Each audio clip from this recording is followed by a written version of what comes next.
Un grand plaisir d'être avec Dr. Julia Chabot aujourd'hui. Julia, merci d'être là. Ça fait plaisir. Merci de l'invitation.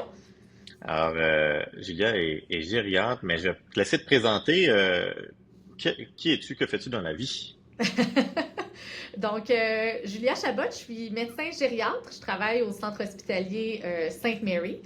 Et j'ai quelques responsabilités. En fait, je suis présidente de l'Association des médecins gériatres du Québec. Je suis aussi chef de service au Sainte Mary en gériatrie. Et je fais également de la recherche musique et santé chez les personnes âgées.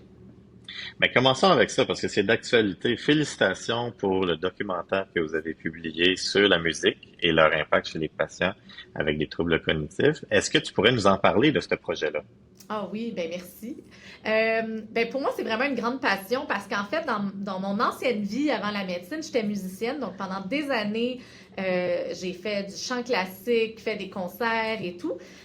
Puis en fait, ça a été une grosse décision pour moi. Je me rappelle, j'étais au cégep, puis j'essayais de choisir qu'est-ce que je voulais faire dans la vie. Moi, ça a été très tardif pour moi de décider d'aller en médecine. En fait, je pense que c'est la veille de la fin des applications que j'ai décidé que j'allais appliquer, là, quelque chose comme ça, là.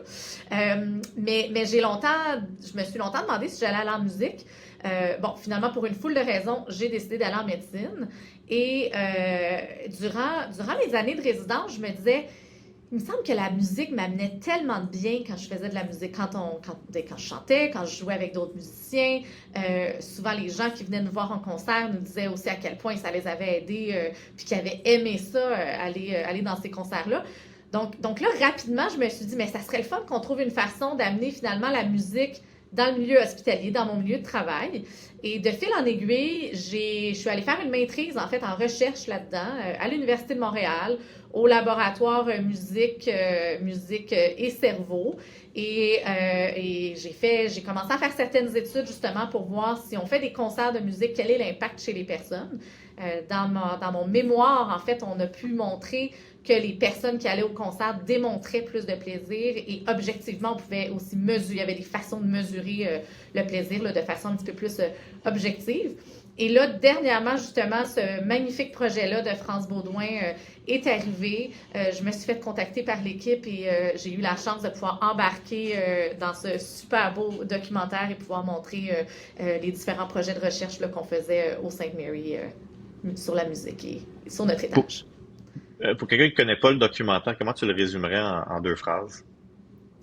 Je dirais, c'est un documentaire qui montre à quel point la musique peut éveiller et ramener la personne malgré des troubles neurocognitifs. Donc la musique est vraiment une petite clé qui nous permet d'aller ouvrir certaines portes puis qui nous permet d'aller communiquer avec les personnes qui ont des troubles neurocognitifs. C'est vraiment magique des fois les choses qui peuvent se passer. Je pense que c'est quelque chose qui fait du bien et qui est très touchant à regarder. Où les gens peuvent-ils aller visionner ça? En fait, ça a été présenté à ici Radio-Canada le 2 décembre, mais c'est aussi sur tout.tv. Donc, si les gens veulent regarder le documentaire, ils peuvent aller sur tout.tv. Et il y a également un podcast de 4 épisodes sur le documentaire aussi. OK. Puis on va parler de la gériatrie. Promis, il faut parler de ton métier. Mais juste parce que j'adore la musique, moi aussi. Deux questions rapides. Quel était ton instrument? J'étais chanteuse, donc je faisais du chant. J'ai fait un peu de piano, mais je n'étais pas très talentueuse en piano. J'étais pas mal meilleure en chant. Puis je te mets on the spot. Quel artiste te fait du bien? Y en a-tu un que t'aimes te réfugier dans son écoute? Ah, wow, hey, c'est une bonne question, parce que je me réfugie dans plein d'artistes dépendamment de mon humeur. Là, ces temps-ci, c'est la musique des fêtes, parce qu'on est en décembre, puis j'écoute le CD de Rock Voisine Ah, de c'était Noël. bon. C'est mon préféré. Un classique, un classique. Ah, bravo, j'aime ça. Bon, Julien, alors comme tu l'as dit, tu es aussi médecin spécialiste en gériatrie. Ça, ce sont les personnes âgées. Décris ça à quelqu'un qui ne connaît pas du tout la médecine. C'est à partir de quel âge, quel genre de clientèle, c'est quoi le genre de responsabilité que tu fais en tant que médecin spécialiste en gériatrie? Oui, donc évidemment, gériatrie, donc c'est pour les personnes âgées. On est une spécialité qui est de deuxième ligne, donc on n'est pas médecin de famille, là. Les médecins de famille, puis je le dis tout le temps, sont incroyablement bons à s'occuper de notre population vieillissante. Nous, on est là plutôt en deuxième ligne, donc les classiques, ça va être quand les personnes vont présenter des troubles neurocognitifs, qu'on va avoir besoin d'une évaluation, des troubles de mobilité, de la polypharmacie, donc quand les personnes vont se présenter avec une liste de médicaments très, très, très compliquée. Souvent, on va être interpellé aussi quand les gens vont avoir des troubles de comportement dans le contexte des troubles neurocognitifs. D'ailleurs, dans le documentaire, on en parlait beaucoup parce que des fois, la musique peut apaiser, diminuer l'anxiété et compagnie. Donc, bon, c'est ça. Tout ce qui est troubles de mobilité, chute, polypharmacie, troubles neurocognitifs, c'est souvent les raisons pour lesquelles on va être consulté en gériatrie. Souvent, notre pratique, ben moi, j'ai une pratique qui est très diversifiée. Donc, je fais de la clinique externe, je fais également de l'hospitalisation. Je suis aussi à l'urgence à faire des consultations justement pour voir quels patients est-ce qu'on pense qu'ils ont besoin d'être hospitalisés en gériatrie. Et l'autre chose qu'on fait aussi, c'est qu'évidemment, on a beaucoup de patients âgés dans nos hôpitaux qui ne sont pas nécessairement admis en gériatrie, qui peuvent être admis en orthopédie, en chirurgie, aux soins intensifs, par exemple. Des fois aussi, on va avoir des consultations. Donc, des fois, on va aller faire des consultations de gériatrie pour aller aider les équipes avec notre lentille gériatrique. Est-ce que donc tu dirais que personne âgée, c'est pas nécessairement un nombre, c'est pas 65 ans et plus, mais plus tout ce que tu as décrit par rapport à l'atteinte Oui, d'un état fonctionnel? tout à fait. C'est une super de bonne question parce que, tu sais, le vieillissement, c'est quelque chose qui est hyper hétérogène. Donc, on peut voir des personnes âgées qui vont avoir 82 ans, hyper autonomes, super en forme, qui n'ont pas nécessairement besoin d'être vues par un gériatre, qui ne vont pas nécessairement présenter un syndrome gériatrique, mais on peut voir quelqu'un qui est plus jeune, qui pourrait avoir 75 ans, mais qui aurait besoin. Historiquement, on utilisait souvent le 65 ans et plus comme étant notre critère, mais tu sais, on va se dire les vraies choses, là, 65 ans, la plupart des personnes de 65 ans sont en assez bonne santé. Donc, c'est assez rare qu'à 65 ans, les personnes ont besoin d'un gériatre. Je vous dirais, on est plus en train de changer en se disant, on est plus dans du 75 ans et plus et avec des syndromes gériatriques. Tu viens de faire un compliment à beaucoup de gens qui nous écoutent, qui ont 65 ans et qui, maintenant, tu viens de leur dire qu'ils sont jeunes. C'est Ils sont parfait, très ça. jeunes. C'est Oui, c'est ça que parfait. je dis à mes parents aussi. C'est vrai. Oh mon Dieu.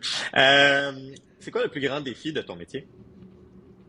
Je pense que le plus grand défi, c'est qu'on veut avoir une approche qui est très personnalisée en gériatrie. On n'a pas de recette miracle, puis on n'a pas de, je vais dire en anglais, là, on n'a pas de one size fits all.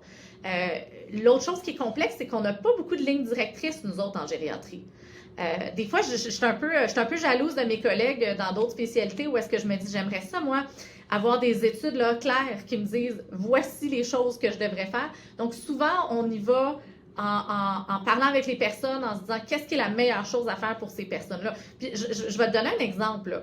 L'autre jour, j'étais en clinique externe avec une patiente qui me disait, moi, je suis tannée de prendre 28 pilules à tous les matins. C'était la chose qui la dérangeait le plus.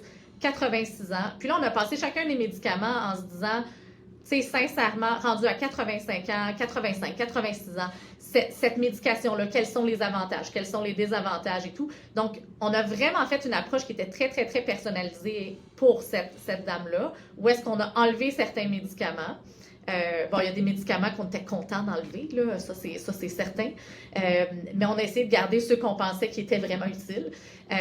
Mais c'est vraiment cette approche-là où est-ce qu'on essaie de prendre le temps puis finalement comprendre quels sont les enjeux, qu'est-ce qui fait que la personne devant nous, quelles seraient les choses que cette personne-là aimerait qu'on fasse le plus possible pour elle. Des fois, j'ai des gens aussi qui me disent, moi, je veux rester à la maison le plus longtemps possible et je vivrai avec les risques et les possibles conséquences d'avoir vécu à la maison, mais je ne veux pas telle chose. Et là, il y a beaucoup de gestion de risque aussi là, en gériatrie, où est-ce qu'avec cette approche-là personnalisée, donc je dirais que c'est ça qui est la plus belle chose de ma profession. C'est la chose pour laquelle je suis allée en gériatrie, c'est la chose que j'aime le plus, mais c'est aussi souvent la chose qui nous amène le plus de challenge. Parce que je suis rarement capable de me dire, oui, selon telle ligne directrice, je fais la bonne chose. Je ne le sais pas toujours si je fais la bonne chose. Ça, c'est Mais difficile. justement, ramène-nous à quand tu as choisi ce métier, parce que les personnes âgées, il y en a dans toutes les branches de la médecine. Oui. Qu'est-ce qui a fait que tu savais que la gériatrie, c'était la carrière où tu t'épanouirais le plus? J'adorais la médecine interne. Parce qu'en fait, en gériatrie, on fait 3 ans de médecine interne. On s'est rencontrés là, Joseph, d'ailleurs, durant nos résidences. Donc, j'ai adoré mes 3 années en médecine interne. Et j'aimais le fait d'être assez général. J'aimais toucher un petit peu à tout.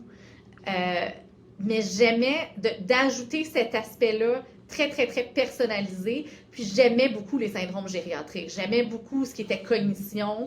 Ça m'amenait un petit côté aussi proche de la neurologie.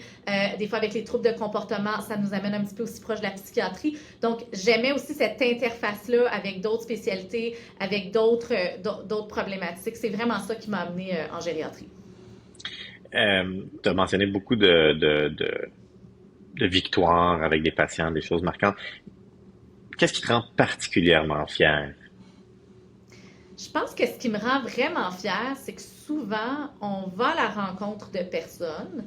Euh, Puis, quand je commence une consultation, mon classique, c'est que les gens me disent, ben, on n'a jamais rencontré un gériatre dans notre vie, puis on ne sait pas trop ce que ça fait un gériatre dans la vie. Et là, on fait la consultation de gériatrie, par exemple, en clinique externe. Puis c'est vraiment pas rare que les patients ou les enfants vont dire, waouh, c'était tellement utile. Le fait d'avoir vraiment fait le tour de différentes choses. Souvent, on va parler des 5 M dans la gériatrie, où est-ce qu'on va regarder tout ce qui est aspect mental, mobilité, médicaments, comorbidité. Puis l'autre, on va regarder, on appelle ça les motivations, qu'est-ce qui est le plus important finalement pour la personne. Donc vraiment, en faisant le tour de tout ça, souvent les gens sont très, très, très reconnaissants d'avoir été capables d'avoir cette évaluation-là globale. Écoute, mais il n'y a pas d'âge hein, pour ça. Je trouve que cette approche-là individualisée, Oui. je la reconnais beaucoup dans ce que tu décris. Puis il y avait une initiative internationale qui s'appelle What Matters to You. Tu la Mm. connais peut-être, là. C'est une Oui. journée, même, je pense le 8 juin de mémoire, où tous les hôpitaux, on essaye de se rappeler que les patients, c'est pas des chiffres, c'est pas des numéros de dossier, c'est pas un numéro de chambre. C'est des gens qui ont une histoire, qui ont un bagage, puis peut-être qu'on devrait aller au-delà de leur nom, mais qui sont-ils réellement, là, puis leur motivation, justement. Tout à fait. Puis souvent, une des choses que j'aime beaucoup de la gériatrie, c'est que je demande, dans notre questionnaire, souvent, on va demander aux gens de nous parler un petit peu de leur vie, qu'est-ce qu'ils ont fait comme travail, parlez-nous de vos familles et tout.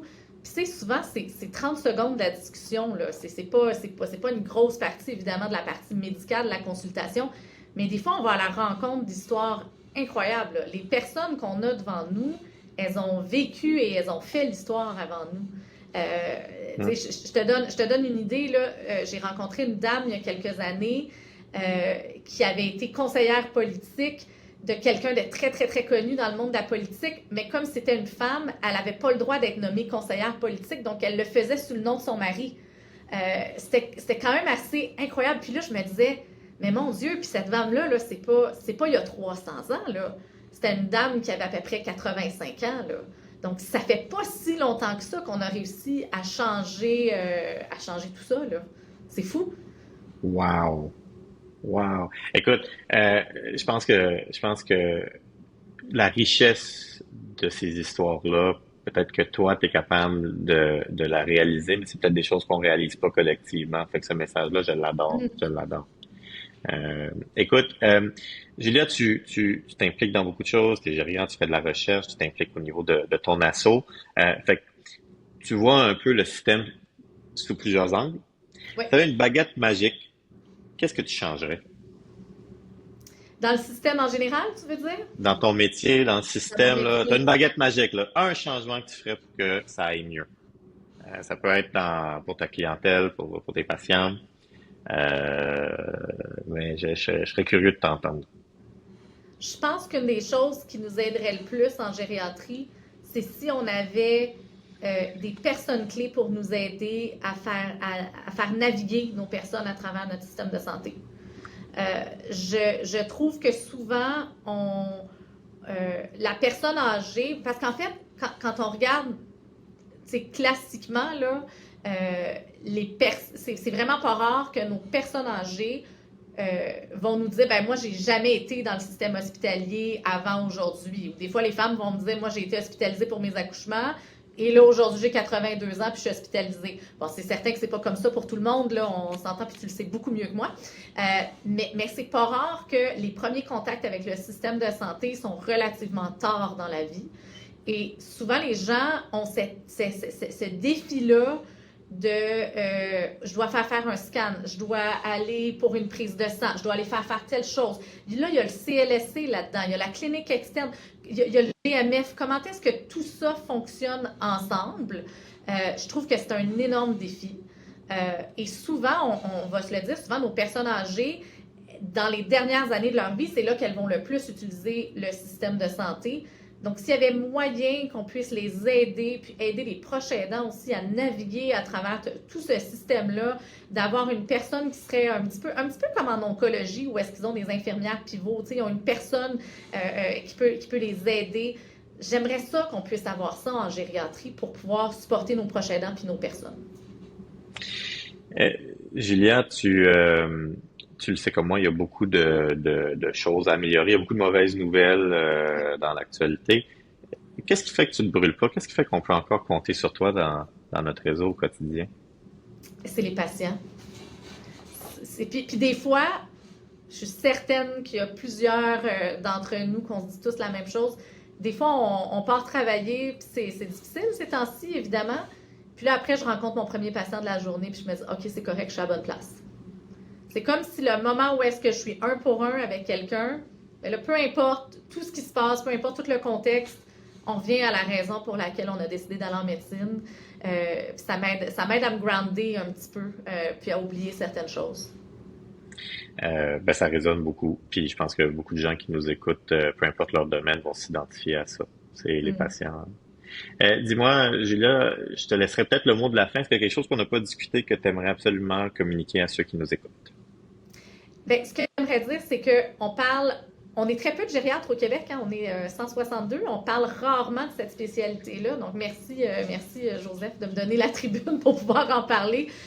Mais j'inviterais, s'il y a des étudiants, des résidents qui sont intéressés à en savoir plus sur la gériatrie, c'est vraiment pas rare c'est vraiment pas rare qu'on va voir des gens en stage qui vont ils finissent le stage puis nous disent mais c'était tellement le fun, je pensais pas que ça allait être le fun, la gériatrie. Puis oui, c'est le fun, la gériatrie. Donc, j'encouragerais vraiment, s'il y en a qui veulent venir faire des stages, si vous voulez apprendre plus sur la spécialité, on est super ouvert, on est bien content de la spécialité. Le message est entendu. On va former une armée de gériatres grâce à Julia Chabot. Ça serait le fun. Julia, ben oui, Julia Chabot, merci infiniment d'avoir pris le temps. Ça fait vraiment plaisir. Merci pour l'invitation.